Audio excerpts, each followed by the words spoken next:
Hello everyone, আসসালামু আলাইকুম। সবাই কেমন আছেন? আশা করছি সবাই ভালো আছেন। আমিও আল্লাহর অশেষ রহমতে অনেক ভালো আছি। প্রতিদিনের মতো নতুন আরও একটি ভিডিও নিয়ে আপনাদের মাঝে হাজির হয়ে গেলাম। আজকে ব্লগটি শুরু করছি একদম সকালবেলা থেকে। আমি আজকে সকালবেলা ঘুম থেকে উঠে ফ্রেশ হয়ে অনেক ভোরে ঘুম থেকে উঠে গিয়েছিলাম। 5টার দিকে আমি আজকে ঘুম থেকে উঠেছিলাম। উঠে ফ্রেশ হয়ে নিয়েছি, তারপরে টুকিটাকি কাজ সেরে আমি চলে গিয়েছিলাম 7টার দিকে। যখন ঘড়ির কাঁটায় 7টা বাজে তখন আমি চলে গিয়েছিলাম বাজারে। আর আজকে বাজার থেকে আমি কি নিয়ে এসেছি না এসেছি সব কিছুই আপনাদের মাঝে তুলে ধরার চেষ্টা করব। আর আমি কি এনেছি না এনেছি এগুলো যদি আপনারা দেখতে চান বা কত টাকা দিয়ে কোনগুলো এনেছি সবগুলো আমি ডিটেলে বলার চেষ্টা করব। দেখতে হলে কিন্তু পুরো ভিডিওটি পুরো ভিডিওটি না টেনে দেখতে হবে। আর যদি টেনে দেখেন তাহলে কিন্তু বুঝতে পারবেন না, স্কিপ করে দেখবেন না প্লিজ। পুরো ভিডিওটি দেখার চেষ্টা করবেন। আর ভিডিওর শুরুতে সবার কাছে ছোট্ট একটি অনুরোধ করছি, আমার ভিডিওটিতে ক্লিক করেছেন, ভিডিওটি দেখছেন, যদি একটি লাইক দিতে ভুলে যেয়ে থাকেন প্লিজ একটি লাইক দিয়ে দিবেন। কেননা আপনাদের একটি লাইক আমার ভিডিওটি আরও 10 জনের মাঝে পৌঁছে যেতে সহযোগিতা করে। আর আমার চ্যানেলের ভিডিও যদি ভালো লাগে এবং নেক্সট টাইম আমার ভিডিও আরও দেখবেন, তাহলে আমার চ্যানেলটি সাবস্ক্রাইব করে আমার পরিবারের একজন নতুন সদস্য হয়ে থেকে যেতে পারেন। আর পাশে থাকা বেল অল অপশনে ক্লিক করে রাখতে পারেন, এতে করে আমি যখনই ভিডিও দেবো আপনার মোবাইলে নোটিফিকেশন চলে যাবে। তো আমি মেন গল্পে চলে আসি। আজকের মেন টপিক হচ্ছে বাজার। আমি আজকে সকালে বাজারে গিয়েছিলাম এবং কি নিয়ে এসেছি, বরবটি নিয়ে এসেছি, লেবু, টমেটো, আলু, বেগুন, শসা, দেন মাছ এনেছিলাম, মুরগি এনেছিলাম, আরও অনেক কিছু এনেছি। এগুলো আমি এখন গুছিয়ে এখানে রেখে দিয়েছি আর কি। আর একটা ধনিয়া পাতার মুঠা নিয়ে এসেছিলাম, ছোটো একটা পেঁপে নিয়ে এসেছিলাম। আমি যার কাছ থেকে সবজি সচরাচর কিনা হয় ওনার কাছে এই ছোটো পেঁপেটি ছিল ওনার গাছের। পরে দেখে, যদিও দেখতে তেমন সুন্দর না, আমার কাছে ভালো লেগেছিল, নিয়ে এসেছি। তো বাজারগুলি গুছিয়ে আমি পরোটা তৈরি করে নিচ্ছি। ত্রিকোণ শেপের পরোটা আজকে তৈরি করব। তো আমি তো আগেই বলেছি আমি পরোটা তেমন ভালো পারি না। তো আমার হাজব্যান্ড কিন্তু আছে, উনি বলছিল যে তোমার থেকে আমি ভালো পারি, তো আমি পরোটাগুলা তৈরি করে দিই। আমি বলছি না, কোনো কিছুই কিন্তু অসম্ভব না, চেষ্টা করলে সব কিছুই পারা যায়, আমি কেন পারবো না, আমি আজকে করবই। তারপর আমি বলছি সচরাচর তো আমি তেল দিয়ে ভাজিটা করা হয়, ভাজি আর কি। আর আপনি রুটি বেলে দেন, আজকে আমি রুটি বেলে দিব, আপনি ভাজবেন, এই আর কি। তো আমি আজকে সব থেকে সস্তায় যে সবজিটা নিয়ে এসেছি এটা হচ্ছে আপনার শসা কিন্তু আজকে 20 টাকা কেজি করে পেয়েছি। আর সামনে যেহেতু কুরবানি ঈদ আসছে, 100-150 করেও কিন্তু শসা হয়ে যেতে পারে। আর টমেটো নিয়ে এসেছিলাম, টমেটো কিন্তু মোটামুটি ভালোই দাম। আমি শুধুমাত্র শসাটাই কম দামে মনে করছি আজকের বাজার অনুযায়ী শসাটা অনেক কমে পেয়েছি। আর আদার্স যে বাজারগুলো আছে সবগুলা কিন্তু অনেক দাম নিয়েছিল। আমি যেই বাজারগুলাই ধরছিলাম এটা কত সবগুলাই কিন্তু বলছিল ফিক্সড প্রাইস, আর দ্বিতীয় দাম বলা যাবে না, এক দরের বাজার হয়ে গিয়েছিল আর কি। আর এইদিকে বাজারগুলো এইভাবে রেখে আমি কিন্তু নাস্তাটা তৈরি করছি, আর সাথে 2টা ডিম পুচ করে নিচ্ছি। আর গতকালকের তরকারি ছিল, ডিমের তরকারি, ওইটা দিয়ে আমরা খেয়ে নেব। আর 2টা ডিম পুচ করা হয়েছে আমার বাচ্চাদের জন্য।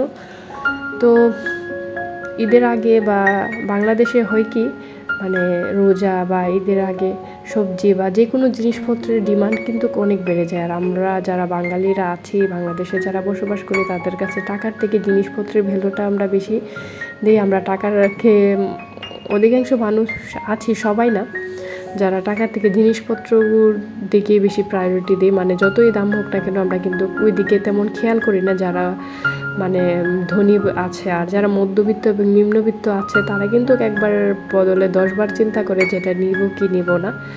আর আমি মাঝে মধ্যেই বাজার করি, আমার বাজার করতে ভালো লাগে। আর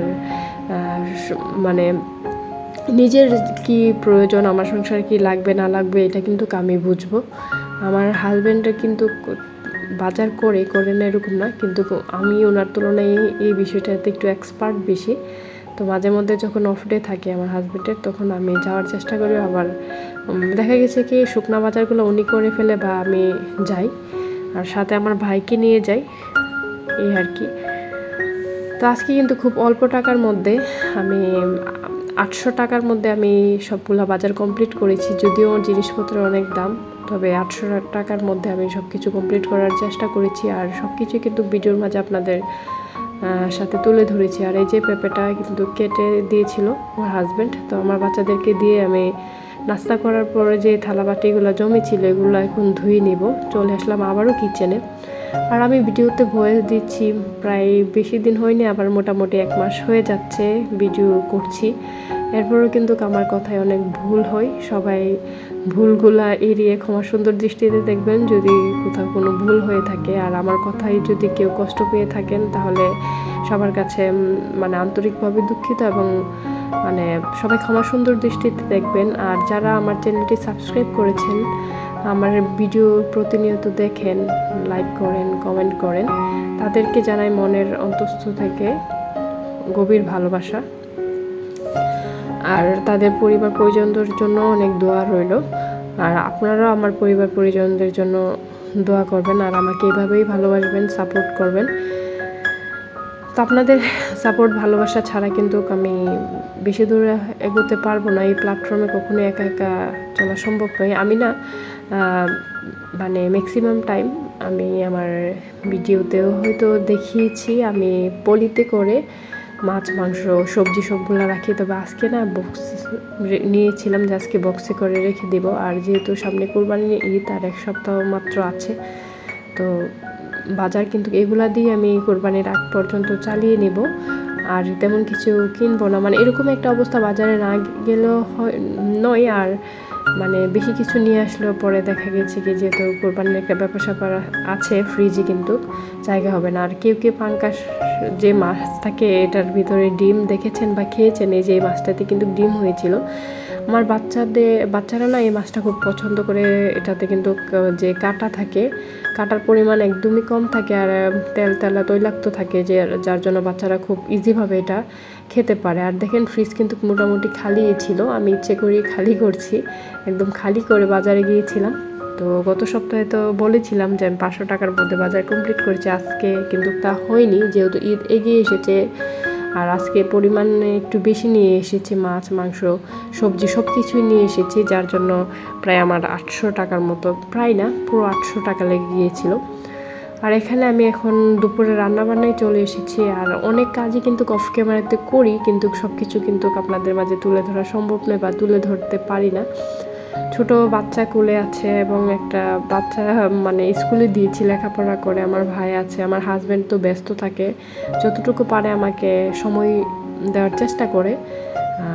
আর সবসময় কিন্তু আমি আমার কাজগুলো একাই করতে হয়, ক্যামেরাটাও একা ধরে এক হাত দিয়ে ধরে করতে হয়। মাঝে মধ্যে ছোটো একটা স্ট্যান্ড আছে যেটাতে রেখে আমি করি, আর এই জন্য হয়তো ভিডিওটা একটু এদিক সেদিক হয়ে যায়, সবাই বুঝে নেবেন। আর এই প্ল্যাটফর্মে আমি একদমই নতুন, আর আমার তেমন কোনো অভিজ্ঞতা নেই ভিডিও রিলেটেড। আমি এডিটিংও খুব বেশি ভালো পারি না, যতটুকু পারি আমি কিন্তু সুন্দরভাবে গুছিয়ে তোলার চেষ্টা করি। জানি না আপনাদের কাছে কেমন লাগে, অনেকেই কমেন্ট করেন, লাইক করেন, আপনাদের কাছে ভালো লাগে। তবে হ্যাঁ, আপনাদের এই ভালো লাগাই হলো আমার মানে পরবর্তী পথ চলার একটি মানে রাস্তা বলতে পারেন, বা আমার অদম্য শক্তি বলতে পারেন। তো আমি জানি না কি থেকে কি বলছি, তবে সব কথা কিন্তু আমি আমার মন থেকেই বলছি, মনের ভেতর থেকেই বলছি, আপনাদের আপন মনে করি সব কিছু বলা। তো এই যে আমি রান্না করার আগে আমার চুলাটাকে একদম মুছে নিয়েছিলাম। যতই মুছে রাখি না কেন ধুলা বালি ময়লা কিন্তু এসে থাকেই। আর এই যে যেখানে এখন আমি মাংসটা হাঁড়িটা রেখেছি এখন করবো, এখানে কিন্তু একটা আলু পড়ে আছে। তো এটা আমি ভুলে পাতিলে রেখে দিয়েছিলাম। আর হয় কি, আমি যেহেতু এই যে একটা মুছে রেখেছি, যার জন্য কিছু পড়লেও কিন্তু আমি উঠে না ধুয়েও দিলেও কোনো সম্ভব মানে খারাপ হবে না, মানে কি বলে ফেলছি, মানে যদি না ধুয়েও দিয়ে এতে কিন্তু জীবাণু থাকবে না, কেননা আমি কিন্তু ভীম সাবান দিয়ে এগুলো ধুয়ে রেখেছি, ধুয়ে একদম পরিষ্কার পরিচ্ছন্ন করে রাখার চেষ্টা করি। আর এখন আমি মাংসটা মাখিয়ে বসিয়ে দেবো। আর এই পর্যায়ে এসে কিন্তু গ্যাসের আগুন একদম কমে গিয়েছে, তো যার জন্য আপনার হয়তো অন্যান্য ভিডিও তো দেখেছেন, আর আমি হয়তো বলি প্রায় এক কথা হয়তো 2-3বারও রিপিট করেছি, এতে কেউ বিরক্ত হবেন না প্লিজ। আর মাংসটা এইভাবে মাখিয়ে বসিয়ে দিলে চুলার আঁচটা কম থাকলেও না তাড়াতাড়ি হয়ে যায়, আর এইভাবে কিন্তু করলে টেস্ট হয়েও বেশি। সবসময় চেষ্টা করি বাসা পরিষ্কার পরিচ্ছন্ন করে রাখার। বাচ্চারা আছে ইদানিং, ওরা একটু বড় হচ্ছে, ওরা কিন্তু আগে এরকম করতো না যখন ছোট ছিল, ইদানিং কিন্তু ওরা সব কিছু এলোমেলো করে ফেলে। মানে কি বলবো, বাচ্চা কাচ্চা থাকলে যা হয় আর কি। তো এখানে কিন্তু আমি লাল চাল নিয়ে নিয়েছি, এটা অনেক দিন থেকে আনা ছিল, অনেকগুলা চাল না নষ্ট হয়ে যাচ্ছে উপর থেকে, যে কেরি পোকা বলে এগুলা খেয়ে একদম দেখেন চালগুলা পানি দিয়ে ভিজানোর ফলে সবগুলা চাল ভেসে উঠেছে। কে কে লাল চালের ভাত খেয়েছেন, কার কাছে কেমন লাগে? আমার কাছে কিন্তু ভালোই লাগে, বিশেষ করে দুধ এবং কলা দিয়ে খেতে আরও বেশি ভালো লাগে। কথা বলতে বলতে আমি রান্না বসিয়ে দিয়ে আমি এখানে আমার বাসার সিঁড়িটা ঝাড়ু দিয়ে দিচ্ছি। অনেক দিন ধরে না সিঁড়িটা ঝাড়ু দেওয়া হয় না। তো আর খাওয়া দাওয়া করবো কিছুক্ষণ পরে, নামাজ পড়ে। এখন আমি একটা শসা কেটে নিচ্ছি আর একটা লেবু কেটে নিব। আমার বাচ্চারা কিন্তু বলছিল যে আম্মু কী করছো, শসা এমনিতে কিন্তু শসা তেমন পছন্দ করে না, আজকে মুড হয়েছে খাওয়ার, বলছে আম্মু আমাকে দাও আমি খাবো। তো আমি না প্রথম মুখটা কেটে চেক করে দেখছিলাম, মুখের অংশটা অনেক তেতো ছিল, বাকি অংশটা কিন্তু ভালোই ছিল। তো এই যে আমি কেটে এখানে রেখে দিচ্ছি। আর ভিডিওতে অনেক কথাই বলেছি, জানি না কতটুকু গুছিয়ে বলতে পেরেছি, কতটুকু তুলে ধরতে পেরেছি, বা কতটুকু বোঝাতে পেরেছি আপনাদের মাঝে। ভুল ত্রুটি হলে আমি আবারও বলছি ক্ষমা সুন্দর দৃষ্টিতে দেখবেন। এই যে মুরগি আর লাল চালের ভাত কিন্তু রান্না করে নিয়েছি, আর এখানে সালাদ। তো আজকের ভিডিওটি এই পর্যন্তই। সবাই ভালো থাকবেন, সুস্থ থাকবেন, আল্লাহ হাফেজ।